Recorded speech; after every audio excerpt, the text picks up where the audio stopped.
Olá, pessoal. Bom dia, boa tarde, boa noite, mundo. Eu sou Gleison Lima, sou professor de Direito Penal, aprovado em concursos para delegado de polícia, tanto no estado do Mato Grosso do Sul quanto no estado do Paraná.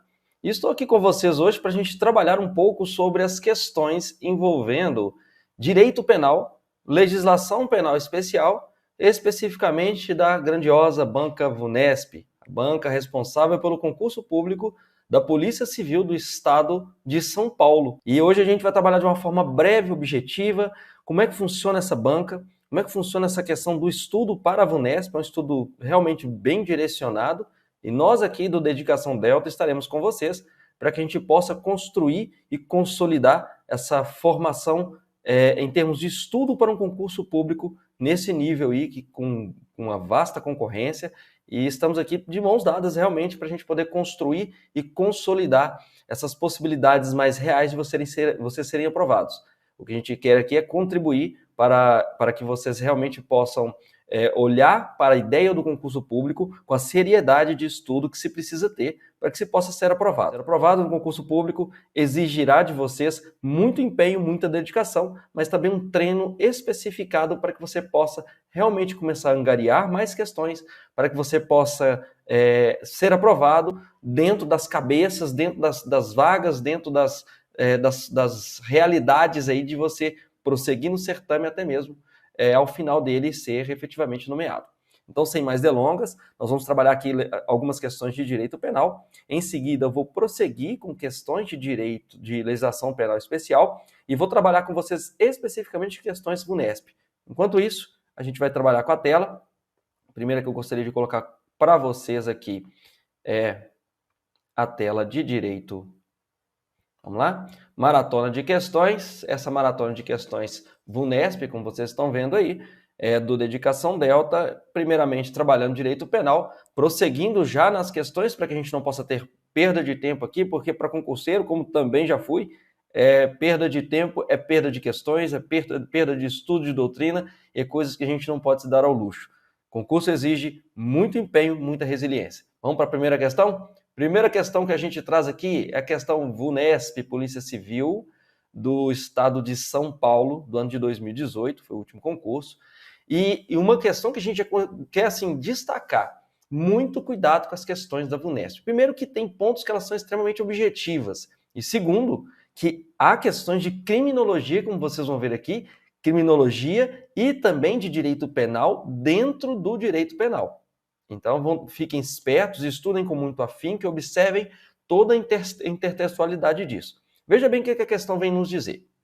No que concerne as escolas penais, é correto afirmar que a escola positiva entende que o crime deriva de circunstâncias biológicas ou sociais, tendo sido defendidas por Feuerbach. Feuerbach, vamos lembrar, é aquele que escreveu a teoria da coação psicológica em 1801. É ele que referenda a ideia do princípio da legalidade para o direito penal. Cesare Beccaria, ele escreveu dos delitos e das penas, ele também trabalhava com a ideia da legalidade, mas legalidade com outro viés, embora também tivesse reflexo no direito penal. Então vamos pensar o seguinte, quando Feuerbach escreveu o direito penal aqui pra gente, a gente não estava falando de uma escola positiva, a gente estava ainda numa escola clássica. Então essa alternativa está errada.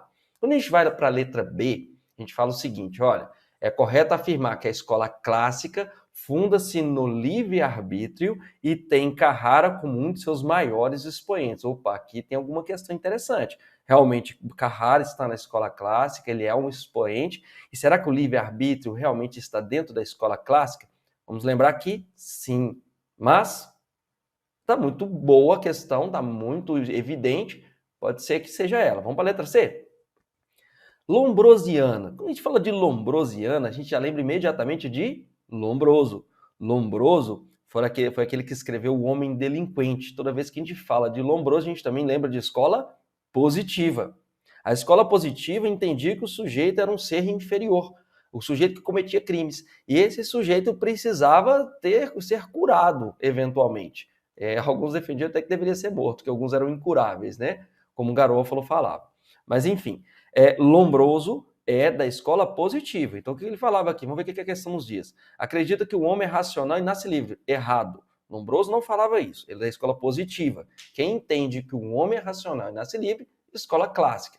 Sendo crime fruto de uma escolha errada, concepção hipotetizada por Lombroso e também por Ferri. Vejam bem, olha, quando fala, o conceito está sendo trazido para a escola clássica, agora, de fato, Lombroso é da escola positiva e Ferri também é da escola positiva, mas a questão está errada porque a definição não encontra consonância com o que a gente defende, com o que se defende na doutrina.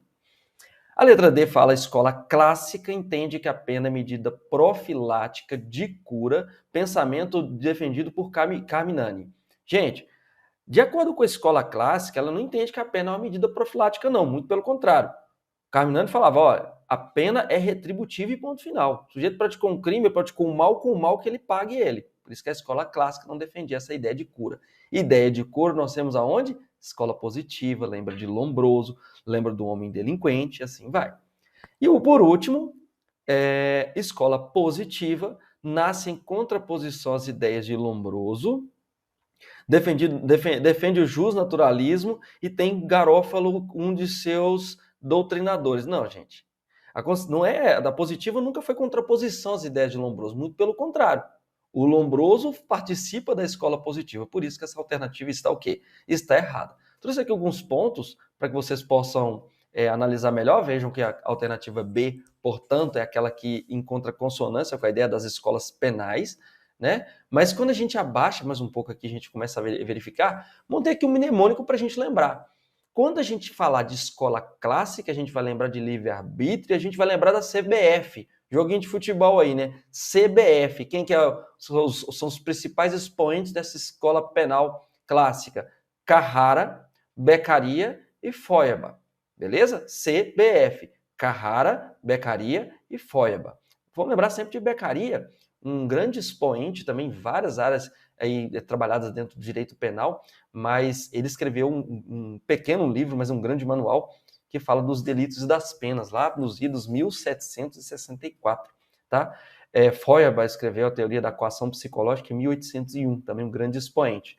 Pois bem, vamos para a escola positiva. Escola positiva, com outro viés, o sujeito é um sujeito atávico, lembrava Lombroso, lembrava Ferri, lembrava Garófalo, por isso que nós temos a escola antropológica, sociológica e jurídica dentro da escola positiva. Lembra do LFG? Luiz Flávio Gomes? Pois é. Então, toda vez que a gente fala do doutrinador Luiz Flávio Gomes, a gente já fala de LFG, a gente vai lembrar de Lombroso, Ferri e Garófalo. Não dá para esquecer mais. Na prova, marcou um X, corre para o abraço e vamos tentar comemorar essa vitória. Vamos lá então, dentro da escola clássica nós temos esse viés, nós temos a escola positiva também, e a pena na escola clássica, vamos lembrar, como tem o livre-arbítrio, é o mal imposto ao indivíduo merecedor de um castigo em decorrência desse mal que ele praticou, tá? Avancemos aqui e vamos pensar que dentro da escola clássica nós temos a humanização do direito penal em oposição às crueldades das penas, por isso que Beccaria ele escreveu em 1764 esse pequeno grande livro dele, dos delitos das penas, que trata, olha, quer punir, mas vamos punir também com uma dignidade mínima aqui. Nós temos dentro da ideia da escola clássica a ideia de proporcionalidade das penas, vamos punir, mas também não quer dizer que eu tenho que matar o sujeito, porque ele furtou uma banana, e tem por base a ideia do livre-arbítrio. Já a escola positiva, ela visava proteger a sociedade do delinquente, tinha a ideia da ressocialização como um papel somente secundário, e o criminoso é estudado, e o crime é dito como algo patológico. Lembra que a gente falou do Lombroso? Lombroso não escreveu o homem delinquente, não entendi que o sujeito é um ser inferior, atávico. Pois é, tinha a ideia do determinismo biológico, o sujeito nasceu com aquela cabeça, ele vai ser um sujeito que pratica roubo. O sujeito nasceu com um tronco X, ele sujeito que pratica estupro. Essa era mais ou menos a ideia do próprio Lombroso. Ou então decorrente de processos causais alheios, isso aqui foi defendido por Ferri, que era a ideia dos aspectos sociais misturados com outros determinismos biológicos, poderia ocasionar essa ideia de um sujeito que pratica crimes. Pois bem, passemos à segunda questão. Olha que interessante. Questão VUNESP também, 2018, falava o seguinte: prescreve o artigo 327 do Código Penal. Considera-se funcionário público, para efeitos penais, quem, embora transitoriamente ou sem remuneração, exerce cargo, emprego ou função pública. Vamos lá. Tal norma traduz exemplo de interpretação. Que interpretação que é essa? Seria a científica? Seria a autêntica? Seria a interpretação extensiva? Seria uma interpretação dita doutrinária? Ou seria uma interpretação analógica? Vamos lá? Quando a gente fala dessa modalidade aqui, a gente já vai direitinho na resposta, que seria uma interpretação autêntica. Eu já te respondo por quê. Quando a gente fala de uma interpretação autêntica, também chamada de interpretação legislativa, é aquela na qual o legislador, ele mesmo, trouxe um dispositivo na própria lei, no caso na lei penal, explicando determinado conteúdo. Quando a gente está ali no artigo 327, é assim que a gente tem que estudar, tem que pensar assim, onde é que esse artigo está dentro do Código Penal? Quando a gente abre ali o artigo 312, que é o primeiro crime contra a administração pública, praticados pelos seus funcionários públicos, que é o crime de peculato, ele vai avançando até o artigo 326 em diversas modalidades de crimes, e esses crimes praticados pelos funcionários públicos, mas em momento nenhum se define quem é o funcionário público. Aí vem o artigo 327 como uma norma do direito penal também, mas não é uma norma incriminadora. E aí ela vem falar, olha, vou explicar o que é funcionário público para que vocês possam falar, olha, toda vez que esta pessoa que eu defini como funcionário público, ela praticar determinado crime, nós vamos enquadrá-la neste ponto, entenderam? Por isso que essa interpretação é chamada de interpretação autêntica. Agora, o que seria essa interpretação científica? A interpretação científica da letra A, ela já também responde à letra D, porque são as interpretações científicas ou doutrinárias, aquelas feitas por as pessoas que são estudiosos do direito, e aí essas pessoas explicam determinados conteúdos e conceitos, e essa interpretação é feita de uma maneira que está fora do legislador. Então lembremos, uma interpretação autêntica legislativa é essa aí do artigo que tem como exemplo o artigo 327 do Código Penal, e uma interpretação científica ou doutrinária é aquela que está prevista, não está prevista em lei, mas ela é feita pelos doutrinadores, pelos pensadores, pelos juristas, pelos mestres do direito. Nós temos a interpretação extensiva e a interpretação analógica. Para isso, eu convido vocês a gente olhar um pouquinho mais à frente. Vejam só. Já falamos da interpretação autêntica ou legislativa, e a gente lembra que o direito penal ele é formado de normas penais incriminadoras e normas penais não incriminadoras. A norma penal incriminadora ela vai trazer o preceito primário, vamos supor, matar alguém, artigo 121, e o preceito secundário, penas de reclusão de 6 a 20 anos, sendo um homicídio simples. Está lá no artigo 121 do Código Penal. Essa é uma norma penal incriminadora. Mas também temos normas penais não incriminadoras? Temos. Acabamos de ver um exemplo agora do artigo 327 do Código Penal, que traz uma explicação do que seria um funcionário público. Por isso que nós temos as normas penais incriminadoras e normas penais não incriminadoras. Essa interpretação científica ou doutrinária, como a gente falou, é feita pelos estudiosos do direito penal. Nós temos a interpretação extensiva, que a finalidade é ampliar o alcance das palavras da lei, para que se alcance o efetivo significado do texto. Porém, temos que lembrar que essa interpretação extensiva ela é cabível para normas penais que são não incriminadoras. Lembra do princípio da legalidade? Lembra, né? A ideia do princípio da legalidade é que não há crime sem lei que o defina, nem pena sem prévia cominação legal. Sem lei anterior que o defina, que entra também o princípio da anterioridade, nem pena sem prévia cominação legal. Ou seja, direito penal tem que estar previsto na norma. Mas é interessante colocarmos aqui também a distinção entre analogia e interpretação analógica. Quando se fala em interpretação analógica, o legislador prevê situações casuísticas seguidas de uma fórmula genérica, como ocorre, por exemplo, no homicídio qualificado, em que ele fala assim, olha, mediante paga ou promessa de recompensa ou outro motivo torpe. O legislador não tem capacidade de prever todas as normas. E é por isso que ele fala, olha, vou prever uma situação aqui casuística e disso a gente pode tirar outras possibilidades, tá certo? E por fim, a ideia da analogia, que não pode ser feita no direito penal exatamente pelo princípio da legalidade, que pressupõe a analogia uma lacuna na lei. Ah, tem lacuna, então vou preencher com alguma coisa. Direito penal permite isso? De jeito nenhum, né? Daí nós vamos para frente. O que nós vamos para frente fazer o quê? Vamos lembrar da questão 3. Questão 3 vem me contar o seguinte. João comete um crime no estrangeiro e lá é condenado a 4 anos de prisão, integralmente cumpridos. Pelo mesmo crime, João é condenado no Brasil a pena de 8 anos de prisão. Aí vem a grande perguntinha, vamos lá. Letra A. João cumprirá 8 anos de prisão no Brasil, uma vez que para essa quantidade de pena não se reconhece o cumprimento no estrangeiro. Será? Letra B. Não cumprirá pena alguma no Brasil, caso se trate de país com o qual o Brasil tem acordo bilateral para reconhecer cumprimento de pena. Estranhinha. Vamos para a próxima? Não cumprirá pena alguma no Brasil, uma vez que já punido no país em que o crime foi cometido. Letra D. Cumprirá 8 anos de pena no Brasil, de prisão no Brasil, uma vez que o Brasil não reconhece pena cumprida no estrangeiro. E a letra E. Ainda deverá cumprir 4 anos de prisão no Brasil.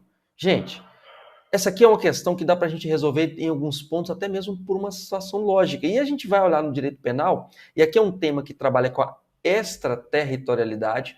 O sujeito cometeu um crime no estrangeiro e foi julgado no Brasil. Essa questão gerou até uma certa polêmica na época. Mas a gente não sabe se é uma extraterritorialidade incondicionada, condicionada. Mas aqui queria tratar muito mais do artigo 8º.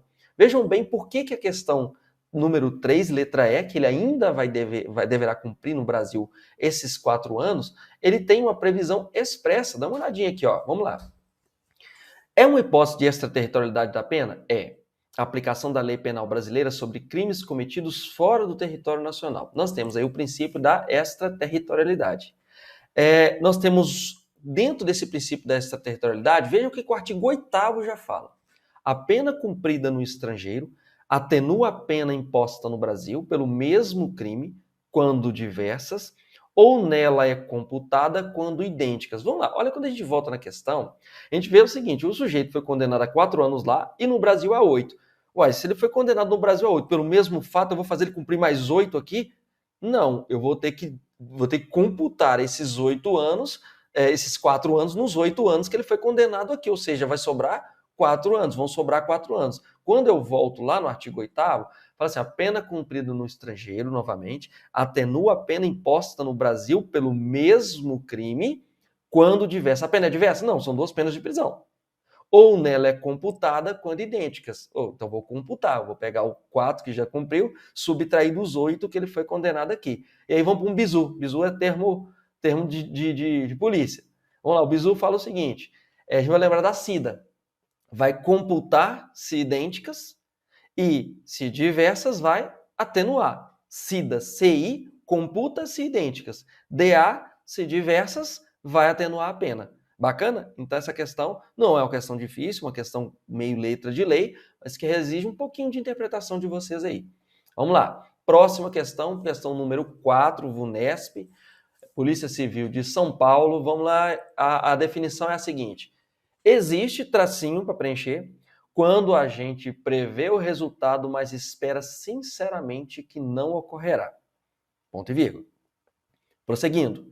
Configura-se, tracinho, quando a vontade do agente não está dirigida à obtenção do resultado, pois ele quer algo diverso, mas prevendo que o evento possa acontecer, assume a si mesmo a possibilidade de sua produção. Quando a gente já está estudando, essa coisa já começa assim, peraí, tá falando de dolo eventual, tá falando de culpa consciente, tá falando alguma coisa nesse sentido. É isso que o concurseiro já tem que imaginar. O que essa questão já está me contando? Alguma coisa que eu já estudei. Posso até não ter os conceitos totalmente formados na minha mente, mas parece ir para esse lado. Lembremos, primeiramente, que a ideia do dolo eventual e da culpa consciente, eles guardam uma proximidade muito grande. Porque quando se fala desses 2 pontos, há a ideia da previsibilidade e quando se trabalha mais ainda, se pensa na previsão. Imagina o seguinte, o sujeito está dirigindo um carro numa velocidade X e ele vê uma pessoa atravessando a rua. E ele fala o seguinte, olha, na velocidade que eu consigo passar do lado dessa pessoa, mesmo se ele estiver um pouquinho acima da velocidade. Eu consigo passar por esse sujeito ali e não acertá-lo, porque eu sei dirigir, eu tenho a manha. Quando ele foi passar no sujeito, errou o cálculo. Foi meio que vacilão. Na hora que ele passou, acertou o cara. Ele tinha intenção? Ele assumiu o risco da produção daquele resultado? Ou ele esperava sinceramente que aquilo não iria ocorrer? Se ele esperava sinceramente que aquilo ali não iria ocorrer, lembremos que isso é parte de direito processual, é parte de provas. Se ele realmente esperava que não iria atingir, nós estamos diante de quê? Da culpa consciente. Agora é diferente. Se ele realmente, na hora de acelerar, ele viu o sujeito passando na rua e falou: ih, isso aqui é um vacilão. Se ele der os passos mais rápido, não vou acertar, não. Agora, se for um pango, se for um vacilão, se for um vagarejo, eu vou acabar dando a lambadinha nele aqui. Entenderam que a ideia do dolo eventual tem aquela que o pessoal fala por aí do tal do dane-se? Esse tal do dane-se é o próprio elemento do dolo eventual. Porque, diferentemente da culpa consciente, o sujeito não quer atingir aquele resultado. Mas o dolo eventual, o sujeito fala: olha, eu não quero, mas se acontecer, aconteceu. Ou seja, ele assume o risco da produção daquele resultado. Então, nesse sentido, a gente já tem a resposta. A gente já pensa numa culpa consciente e num dolo eventual. Onde que está aí? Exatamente na nossa letra D. Nós temos a culpa consciente e o dolo eventual. Mas para isso, nós vamos explicar alguns pontos desta matéria. Que aí nós vamos entrar um pouquinho de culpa inconsciente. Só lembramos aqui, quando se fala culpa consciente, você tem consciência da produção, daquela ideia, você tem previsibilidade, você tem previsão, mas acredita que não vai acontecer. Quando eu estou direto na culpa inconsciente, eu tenho previsibilidade, mas não tenho previsão. E por isso eu vou agir por negligência, imprudência ou imperícia naquele ponto específico que gera culpa inconsciente, respondo por consequência pelo crime culposo. Nesse sentido, vamos lá lembrar o que o artigo 18 fala para nós? Ele vai falar que o crime doloso é quando a gente quis o resultado, dolo direto, ou assumiu o risco de produzi-lo, dolo indireto, que é na modalidade dolo eventual. Lembramos que o dolo indireto ele é dividido em dolo alternativo e o dolo eventual, alternativo por uma parte da doutrina. Mas nesse ponto, vamos lembrar, o próprio artigo 18 já me conta tudo. Crime doloso quando a gente quis o resultado, dolo direto, ou assumiu o risco de produzi-lo, dolo eventual. E o crime culposo? Quando a gente deu caso ao resultado por imprudência, negligência ou imperícia. Ele falou culpa consciente ou inconsciente aqui? Não. O crime culposo vai ser uma culpa, assim, está lato aqui no próprio Código Penal, mas pode ser uma culpa consciente ou uma culpa inconsciente. O grande o grande segredo é identificar em que momento que vai ser um dolo eventual, que pode modificar completamente uma pena, que momento que vai ser uma culpa consciente. Lembramos aí que o dolo direto já está definido, o dolo eventual também, culpa consciente também. O dolo indireto, ele pode ser o alternativo eventual, alternativo quando o sujeito escolhe por um ou por outro caminho. Já o eventual, o sujeito assume o risco da produção daquele resultado, ele não está direcionado a nenhum nem outro, mas se acontecer, ele assume esse risco. E o dolo alternativo, como a gente já definiu aqui, o agente deseja indistintamente um ou outro resultado. Vamos para a quinta questão, como a gente está fazendo uma maratona é para correria mesmo, para a gente refletir de uma maneira mais rápida o nosso próprio direito penal. E a gente vai para a questão número 5 de direito penal, da VUNESP também, PCSP, 2018, que vai nos dizer o seguinte: o direito penal trabalha com a necessidade de se apurar responsabilidade subjetiva para punir o autor do crime. Direito penal é responsabilidade subjetiva. Só que aí vem o seguinte: no que concerne a responsabilidade objetiva, o direito penal admite-a excepcionalmente quando pune aquele que agiu em estado de completa embriaguez culposa. Será?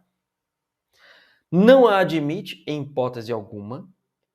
Admite-a excepcionalmente quando determina a punição do coautor particular nos crimes cometidos por funcionários públicos. Admite-a excepcionalmente quando estabelece a figura dos garantes nos crimes comissivos por omissão, ou admite-a excepcionalmente quando estabelece os crimes omissivos próprios. Questão muito interessante. Na prova, talvez seja uma das questões que mais fazia refletir ali um pouquinho o direito penal. Mas vejamos bem, direito penal é marcado pela responsabilidade subjetiva. Para que eu pratique um crime no direito penal, eu tenho que ter dolo ou culpa. Nesse dolo ou culpa dentro do direito penal que eu tenho que ter, me referendo à ideia de responsabilidade subjetiva, afasta o que a gente fala de responsabilidade objetiva, que não se analisa dolo ou culpa, mas tão somente o ato praticado e o resultado obtido com aquele ato e o nexo de causalidade. Será que isso seria admitido no direito penal? Bem, nós vamos ter uma hipótese aí, até então pensada, de um resquício da ideia de responsabilidade penal objetiva. E ela está exatamente na ideia do estado do sujeito que age em estado de embriaguez culposa. Alguém já ouviu falar aí na teoria da actio libera in causa? Ação livre na causa? Imagine o seguinte, o sujeito se pôs a beber numa determinada circunstância. Depois, e ele pratica um fato no momento em que, às vezes, se você for avaliar legalmente mesmo, nem culpa nem dolo ele tem. Ele se pôs naquela situação antes. Ou seja, ele culposamente se embriagou, etc. Mas aqui na frente, de fato, ele já está no estado de embriaguez. Ele nem consegue realmente ter o direito aí incidindo sobre ele numa ideia de subjetiva, de dolo ou culpa. Agora, o direito penal aceita isso? O direito penal fala assim, mas, tudo bem, você está em embriaguez completa, azar é o seu. Eu vou te punir, mas eu vou aferir a sua culpa lá atrás, quando você se pôs a beber. Isso é possível no direito penal? Exatamente é possível.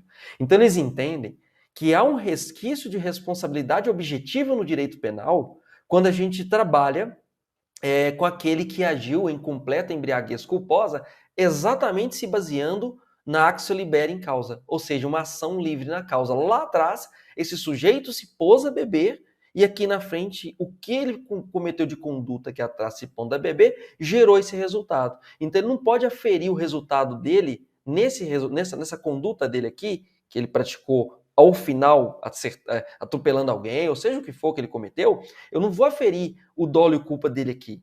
Eu vou aferir a conduta dele aqui atrás, quando ele se pôs a beber. Entenderam como é que é a ideia de responsabilidade subjetiva e objetiva? E é exatamente por isso que a gente tem a letra A como resposta. Ou seja, o direito penal, que trabalha com a necessidade de apurar a responsabilidade subjetiva para punir o autor do crime, ele admite excepcionalmente a responsabilidade objetiva quando pune aquele que agiu em estado de completa embriaguez culposa. Viram como é que o direito penal, a gente começa a entender ele melhor quando vai moldando? Mas vamos trazer algumas explicações sobre isso? O que vai nos dizer? Alguns comentários. Responsabilidade subjetiva, ela depende de dolo e culpa. Agora vejam como é que muda um pouquinho quando a gente fala de responsabilidade objetiva. Aqui a gente está falando que depende do ato, nexo de causalidade e também do dano.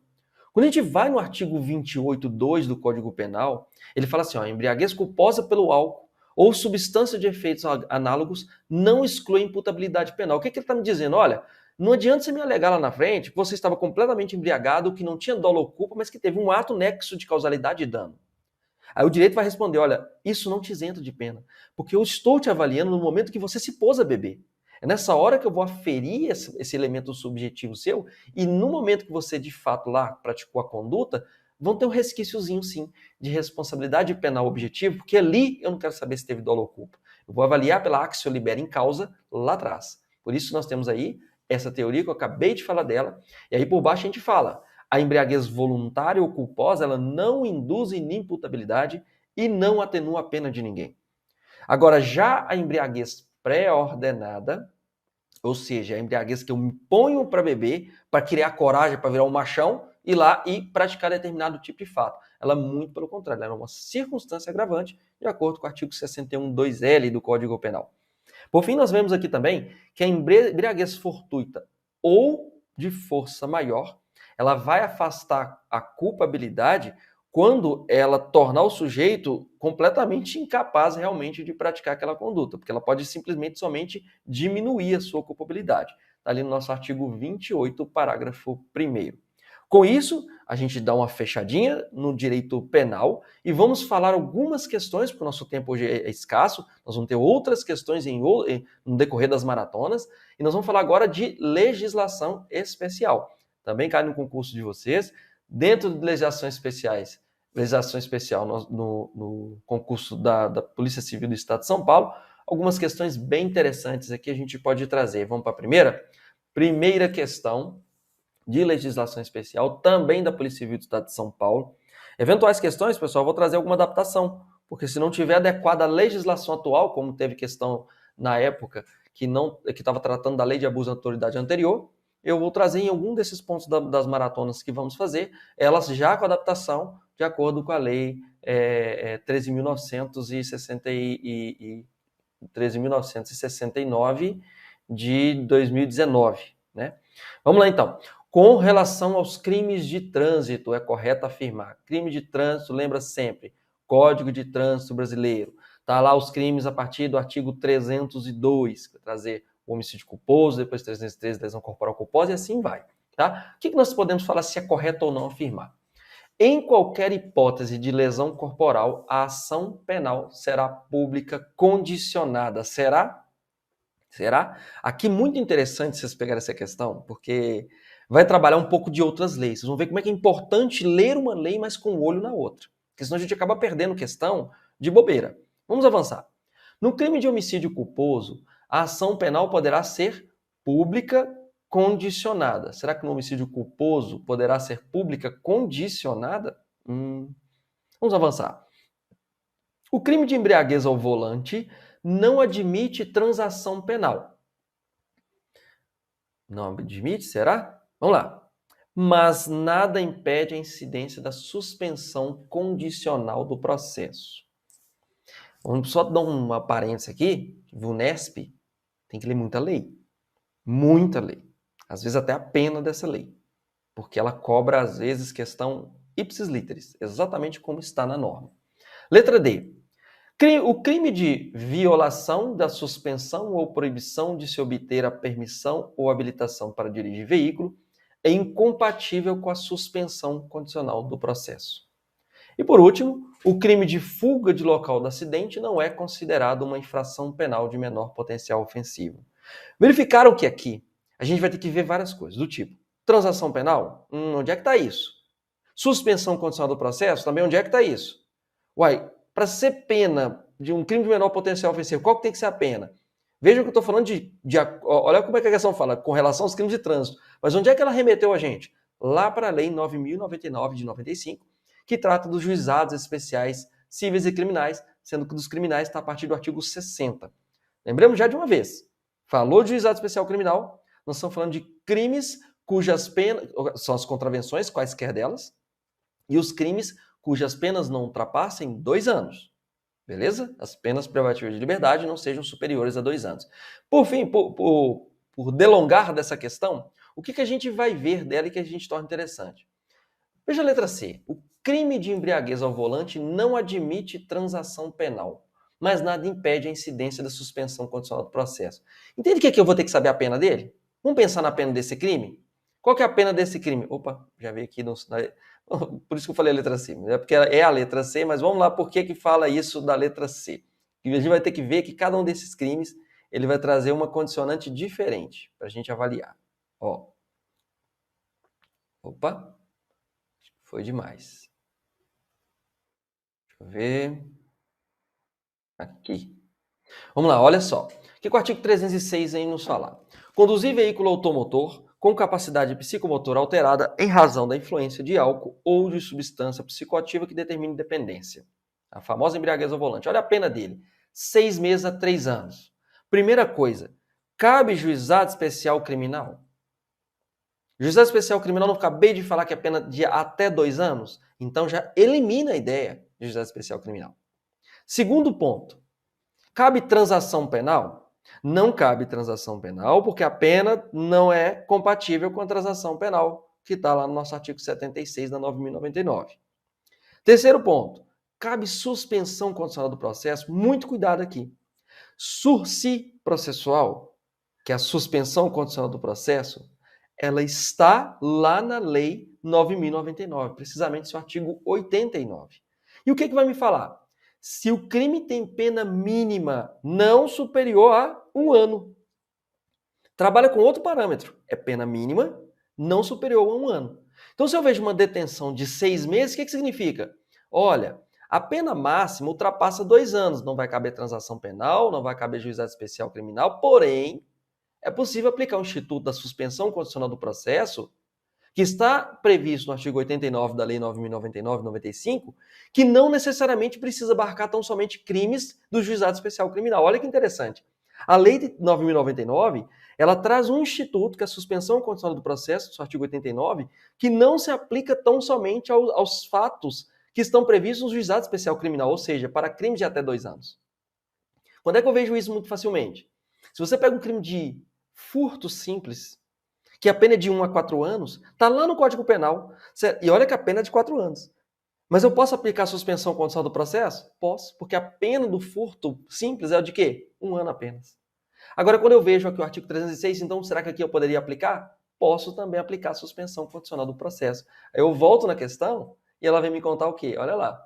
O crime de embriaguez ao volante não admite transação penal, não admite?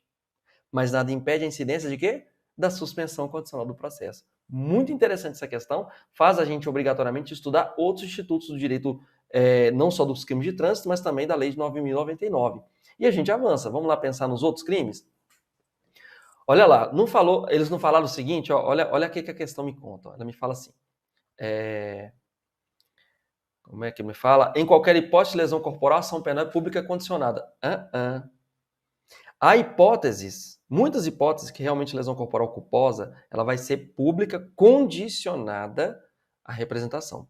E quem me trouxe isso foi o artigo 88 da Lei 9.099 de 95. Porém, existem crimes de lesão corporal praticada na direção de veículo automotor que não permite de jeito nenhum que seja pública condicionada.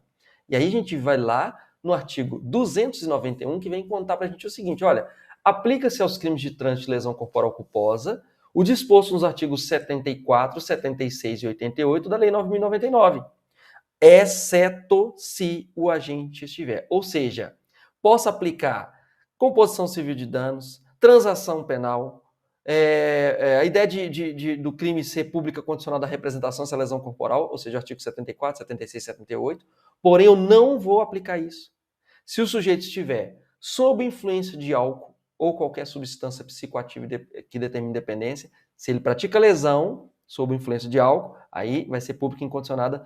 Também vai ser pública condicionada se gera lesão, mas ele estava participando em via pública de corrida, disputa, competição automobilística, de exibição ou demonstração de perícia em manobra de veículo automotor, não autorizado pela autoridade competente. E por fim, também se ele pratica lesão, transitando em velocidade superior à máxima permitida para a via em 50 km por hora. Viram como que é interessante? A gente tem que pegar o direito e destrinchar esse direito. Aqui nós já vimos, dentro do Código de Trânsito Brasileiro, a praticar lesão pública condicionada à representação, porque eu aplico o 291, parágrafo 1º. Porém, tem exceções, e essas 3 são as exceções. Só para lembrar ali, para vocês depois terem uma leitura, que na Lei 9.099, artigo 89, traz a suspensão condicional do processo, ele descreve a suspensão condicional do processo, e aí a gente traz aqui o artigo 307, violar a suspensão ou a proibição de se obter a permissão ou a habilitação para dirigir veículo automotor imposta com fundamento neste código. Qual que é a pena? 6 meses a 1 ano. Admite aplicar 9.099, gente? Admite aplicar juizado especial criminal? Claro que sim, a pena não é de até 1 ano. Permite? Permite suspensão condicional do processo? Permite, porque a pena mínima ela é de 6 meses. Para ter suspensão condicional do processo, a pena mínima não pode ultrapassar 1 ano, conforme a gente viu no artigo 89. Para frente. Fuga de local de acidente. Afastar-se o condutor do veículo do local do acidente para fugir à responsabilidade penal ou civil que lhe possa ser atribuída. Pena, 6 meses a 1 ano. Gente, aceita tanto transação penal, a pena não chega a ser superior a 2 anos, e aceita suspensão condicional do processo, porque a pena mínima, não é superior a 1 ano. Não se esqueça de dar uma lida. Artigo 76 da Lei 9.099, trata da transação penal. Artigo 89 da Lei 9.099, trata da suspensão condicional do processo, também conhecido como sursi processual. Fechou? Lembra de sursi, quando for para a prova oral. Próxima questão.